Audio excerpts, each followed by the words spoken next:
ఎవరు లెక్కించినాడు వానికే పండగ, కార్మికులకు పండగ. కార్మికులకి అందరికి పస్తుంది, కార్మికులకి అంతా పస్తుంది. ఈరోజు మేము అడిగేది ఒకటే, మర్యాదగా ఎవరికైతే దొంగ వేసినారో అధికారి మీద తక్షణం చర్య తీసుకోవాలి. మర్యాదగా ఎవడైతే ఇవన్నీ ఇచ్చినాడో ఈ డబ్బులు తక్షణం రిలీజ్ చేయాలి. మీరేదో వారం రోజుల్లో ఇస్తున్నారు. పార్టీలకు కులాలకు సంబంధం లేకుండా అర్హత కలిగిన ప్రతి నేతన్నకి ఇమ్మని చెప్పి అడుగుతున్నాం. 50,000 ఎగరగొట్టినావు, ఇప్పటికే 50,000 ఎగరగొట్టినావు. వీళ్ళకి 75,000, ఇలాగే కదా చాలా మందికి 75,000 దాకా రావాలి.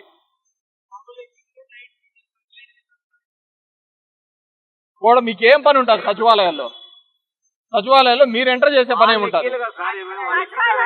అదే సచివాలయం లెక్కేయాలి కదా, ఏలే భయంలే పాడులే, అడిగే దిక్కు లేకుండా పోయింది.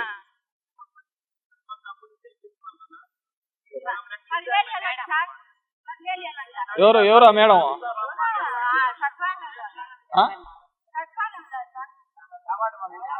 అన్నా ఆర్టీ రమ్మని నేనే రిప్రజెంట్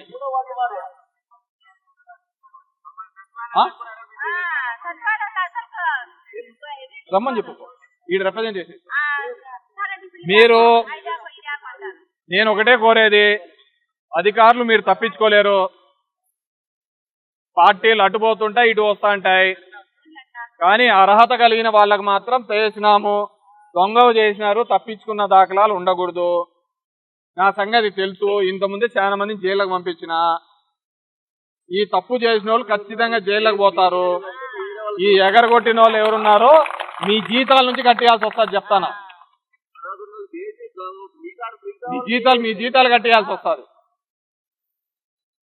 అంత లోకం అయిపోయింది.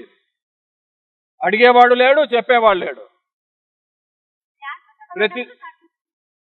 మనకు డాక్టరే ఆరోగ్య శాఖ మంత్రి ఉన్నాడు కాబట్టి సరిగ్గా చూడరమ్మా.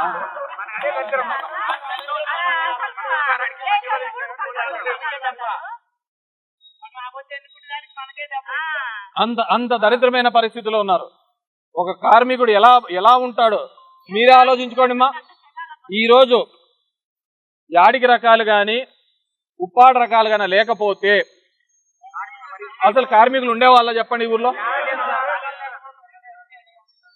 20 రోజులకి 30 రోజులకి 20 రోజులకి 30 రోజులకి రేసాలు ఇవ్వకుండా నిలబెడుతున్నారో లేదు చెప్పండి. రేసాలు ఎంత పెరిగినాయి? 6,000 7,000 అయినాయి కదా. ఎవడైనా అడిగిన అతడు ఉన్నాడు ఇవి పెరిగినాయా లేదా అని. దగ్గర 500 కోట్ల 600 కోట్ల రూపాయలు 500 కోట్ల రూపాయలు 600 కోట్ల రూపాయలు బకాయిలు రావాలంటే మన ఎస్పీ గారు వచ్చినారు. మీరు కూర్చోదాలి.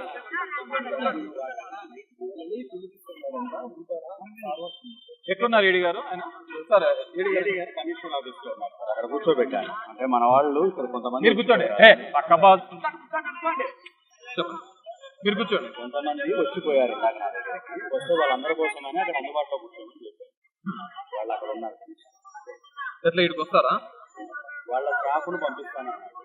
వాళ్ళ స్టాఫ్ ఆయన కమిషనర్ గారి కూర్చొని ఏదైతే ఉందో ఉన్న వాళ్ళని నోట్ చేసుకోవడానికి ఆ ఏర్పాటు చేస్తామని చెప్పారు. మీకు అనేది ఏమంటారు సార్? మీ పక్క బొమ్మ ఇన్స్టాట్ కూడా చేశారు. ఇన్స్టాట్ చేయలేదు, ఎగ్జాంపుల్స్ ఏం పెట్టలే. వీళ్ళతో సంతకాలు చేశారు. మీ పక్క బొమ్మ ఇట్లా నా పక్క దగ్గర దీంట్లో జరిగినాయి సార్.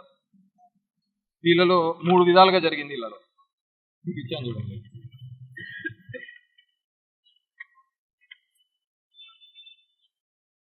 చేనేత కార్మికుల దగ్గరికి అసలు ఎంక్వైరీకే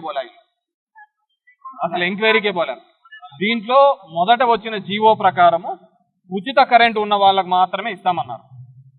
ఎందుకంటే ఆల్రెడీ గవర్నమెంట్ ఒకటి ఇంట్రడ్యూస్ చేసింది, వీళ్ళకి ఉచిత కరెంట్ ఇవ్వాలి అని. వాళ్ళకు మాత్రమే ఇంట్రడ్యూస్ చేసినారు. దాంట్లో 6,000 మంది తేలినారు. 6,000 7,000 తేలిన తర్వాత వీళ్ళు కాదు అని చెప్పేసి గతంలో మేము ఉన్నప్పుడు జగన్మోహన్ రెడ్డి గవర్నమెంట్లో వైఎస్ఆర్లో 15,000 ఇచ్చేవాళ్ళం. 15,000 మందికి వచ్చేది. ఇది 15,000 వరకు ఉన్నారు, మీరు 6,000 మందికే ఇచ్చినారు. సరే, రాని వాళ్ళు ఎవరైనా ఉంటే దానికి తీసుకోవాలా, లిస్టులు తీసుకోవాలా, ఎంక్వైరీ చేయాలి. 7వ తేదీ లోపల అంటున్నారు. ఏం 7వ తేదీ రాత్రికి ఏం లెక్కలు ఉన్నాయా? పల్లే కదా, పర్లేదు కదా. ఎవరున్నారో వాళ్ళకు నిదానంగానే ఎంక్వైరీ చేసుకోండి. ఈ పథకం రావాలి అని 10 రోజుల ముందరే చెప్పినప్పుడు 10 రోజుల నుంచైనా ఎంక్వైరీ చేయాలి కదా. అసలు ఎంతమంది మగ్గాలు ఉన్నాయి, ఎవడు మగ్గం వేస్తున్నాడు, ఎవడు మగ్గం లేయటం లేదు, అవన్నీ ఎక్కడే కానీ జరగలేదు.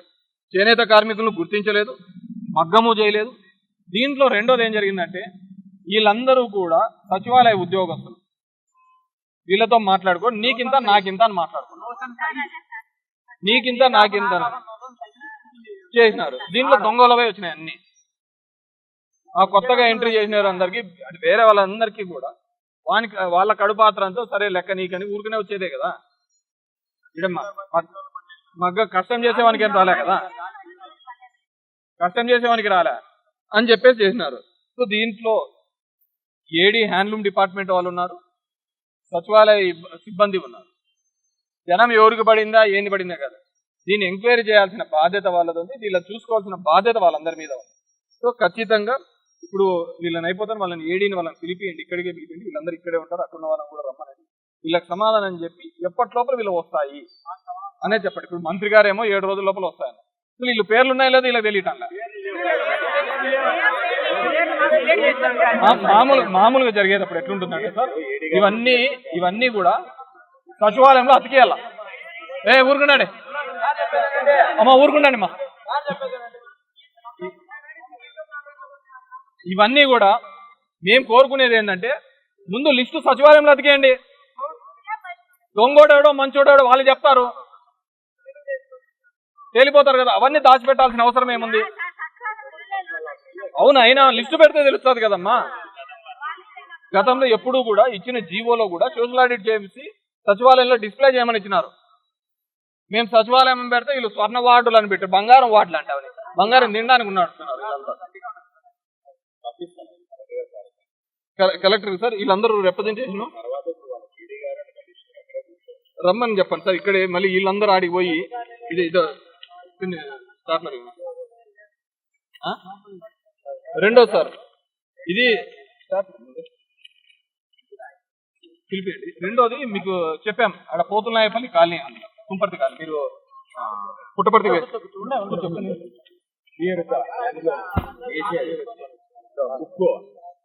ఏమో వాళ్ళ చీరలు ఇచ్చి ఖర్చులు తెచ్చుకుండేది చూసుకోండి. ప్రోటేట్ 5,000 రూపాయలు ఏమో ప్యూర్ నేచర్. ఒక నిమిషం మాకు వల్లే నీ బాధనే చెప్తాను. నువ్వు కూర్చో నీ బాధ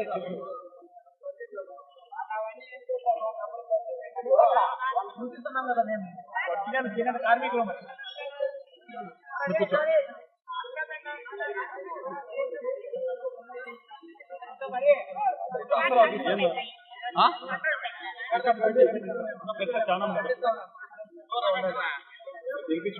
ఏంటి అవి? ఇదిగో 1వ వార్డులోనే ఇన్ని ఉన్నాయి. 1వ వార్డులోనే మేము మగ్గాలు నేస్తానాము, మాకు ఈ లేదు అని చెప్పే వాళ్ళు ఇంతమంది ఉన్నారు. ఇంకా ఉన్నాయి, ప్రతి వార్డులోనూ ఉన్నాయి. 40 వార్డులలో ఇన్ని ఉన్నాయి. ఇప్పుడు వాళ్ళను కొద్దిసేపు ఉండండి మా, కూర్చో.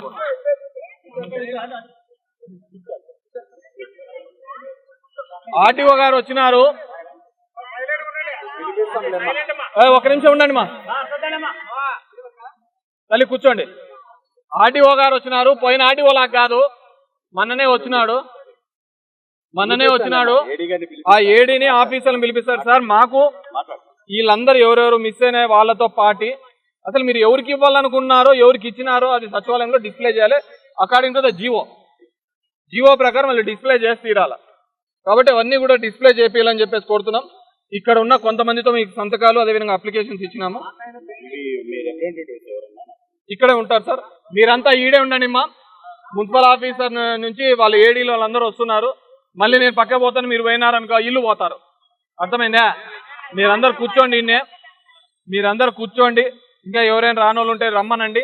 అన్ని లిస్ట్ అవుట్ చేసుకొని, సార్ ఇది రాకపోతే ఈరోజు ఎంత 11 ఆగస్టు 15 రోజు, ఆగస్టు 15 కన్నా రాకపోతే ఆగస్టు 15వ తేదీ లోపల మళ్ళీ రాని చేనేత కార్మికులు అదేవిధంగా ఎంక్వైరీ కూడా జరగకపోతే మళ్ళీ ఇదే చేనేత కార్మికుల్లో ఊర్లో ఉన్న వాళ్ళందరితోనూ కూడా ఎవరైతే దొంగ వేయించుకున్నారో అవన్నీ ఎంక్వైరీ చేయడం తేలాల్సిందే.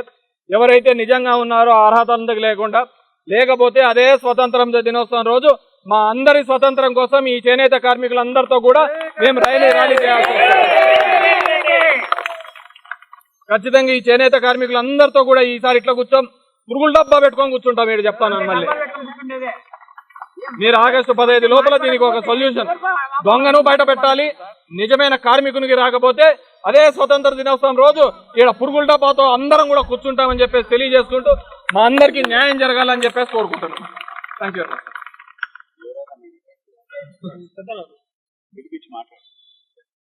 మీరు ఇక్కడికి పిలిపాను సార్, మీరందరూ ఈయనే ఉండండి. మా ఏడీలు వాళ్ళందరూ వస్తున్నారు సార్, కొద్దిగా టైం పట్టిన అందరితో కూడా తీసుకోండి సార్, ఇబ్బంది ఏం లేదు. లేకపోతే ఆగస్టు 15వ తేదీ దేశానికి స్వతంత్రం వచ్చిందో లేదో కానీ ఈ కూటమి వల్ల మనకు చేనేత కార్మికులకి అందరికీ కూడా స్వతంత్రం రావాలని చెప్పేసి పురుగుల మందు బాటిల్ తీసుకుని వచ్చి ఈడే కూర్చున్నాం అందరం కూడా. ఇదే ఆర్టీఓ ఆఫీస్ దగ్గరనే కూర్చున్నాం. సరేనా? మీరందరూ ఈడే ఉండండి. ఇప్పుడు వస్తున్నాడు ఆఫీసర్ వస్తున్నాడు. మనం అడిగేది ఒకటే, మగ్గం ఎవరికైతే నేస్తున్నాడో వానికి ఇవ్వండి. దొంగ ఎవడు చేసినాడో వాళ్ళ మీద యాక్షన్ తీసుకోండి. జనం మీద కాదు మీరు తీసుకోవాల్సింది, అధికారుల మీద చర్యలు తీసుకోండి. నేను కోరుకుంటా, చాలా మంది అడుగుతా అంటారు ఆశయం ఎవరికైనా ఇచ్చా అంటారు, కానీ చూసి ఇవ్వాల్సిన బాధ్యత అధికారిది, ఎంక్వైరీ చేయాల్సిన బాధ్యత ప్రభుత్వానికి. లేదు అంటే ఇవన్నీ సూట్ కేసులు అన్నీ కూడా వాళ్ళ పార్టీ ఆఫీస్కి పోయినట్టే. ఇవన్నీ సూట్ కేసులన్నీ పార్టీ ఆఫీస్కి పోయినట్టే. ఇలా బతుకు సిగ్గం అన్నం తినే నా కొడుకులు ఎవడని చేస్తాడా? కడుపుకు అన్నం తినేవాడు మగ్గమని లెక్క తింటాడా? కడుపుకు అన్నం తినేవాడు మగ్గం నేసేవాళ్ళు అది పార్టీల పరంగా చేస్తాడా? రైతుకు చేనేత కార్మికుడి యొక్క లెక్క తినేవాడు వాడు మంచి అంటారని నేను అనుకోవటం. ఆ బతకడం కంటే ఏదన్నా మంచి బావి చూసుకుని దుంకడం మేలు. మగ్గమోని కడుపు కష్టము వాళ్ళ కోతను కూడా తినాలనుకునే బతుకే దానికంటే ఏదైనా బావి చూసుకుని దుంకడం మేలు. ఇలా పరిస్థితులు ఆ విధంగా తయారైనాయి. అంత దయని 3 సంవత్సరాలు ఇప్పుడు మున్సిపల్ ఎలక్షన్లు వస్తాయని చెప్పి తీసుకొస్తాను. ల్యాండ్ అది కూడా రాదు. ఏమి ఇచ్చామని 3 ఏళ్ళు ఇవ్వాల్సింది ఏమి వద్దన్నామా? ఇవ్వాల్సిన మీకు కరెక్ట్ గా న్యాయపరంగా ఇవ్వాల్సింది మేమేమైనా వద్దన్నామా? కార్యకర్తలకి ఏం లేదు. ఇది కూడా కొంతమంది మాత్రమే నీకింత నాకింత మళ్ళీ రావు కదా. మీరు ఏడాడో పట్టుకో పిక్కొని తింటున్నారు. వీళ్ళ మీద ఎందుకు పడాలా? చేనేత కార్మికుల దగ్గర ఎందుకు పడి రావాలా? ఎట్లా చేస్తున్నారు? ఆడా ఈడ పిక్కుంటున్నారు. వీళ్ళ దగ్గర ఎందుకు పడాలా? కాబట్టి ఖచ్చితంగా ఇది న్యాయం జరిగేంత వరకు వైఎస్ఆర్ కాంగ్రెస్ పార్టీ ఆధ్వర్యంలో ప్రతి చేనేత కార్మికునికి న్యాయం జరిగేంత వరకు పోరాడతాము. దీనికి సంబంధించిన అధికారులు ఎవడైతే తప్పు చేసినాడో వాళ్ళని జైల్లోకి పంపించేంత వరకు నిద్రపోవని చెప్పేసి తెలియదు. Thank you. మీరంతా ఈయనే ఉండండి. అవసరమైతే ఏడీ వచ్చిన తర్వాత నేను మళ్ళీ ఇంకోసారి వస్తా. మీరు ఆ కలెక్షన్తో మొత్తం అన్ని రాసుకోండి. రాసి ఇచ్చేంత వరకు మీరు ఈ నుంచి వెళ్ళొద్దండి. అయిపోయిన తర్వాత నాది అయిపోయింది కదా అని వెళ్ళిపోయినారు అనుకో, ఇదే అవుతుంది. అందరూ అయిపోయేంత వరకు ఉండండి. మీలో ఐక్యమత్యం లేకపోతే మిమ్మల్ని వాడుకోవడానికి తప్ప మీకు ఉపయోగపడేవాడు ఎవడు దొరకడు. మళ్ళీ చెప్తున్నా. కాబట్టి చివరి వరకు ఉండి వీళ్ళకు సమస్య తీరేంత వరకు హామీ ఇచ్చేంత వరకు మీరు ఈడే ఉండాలని చెప్పేసి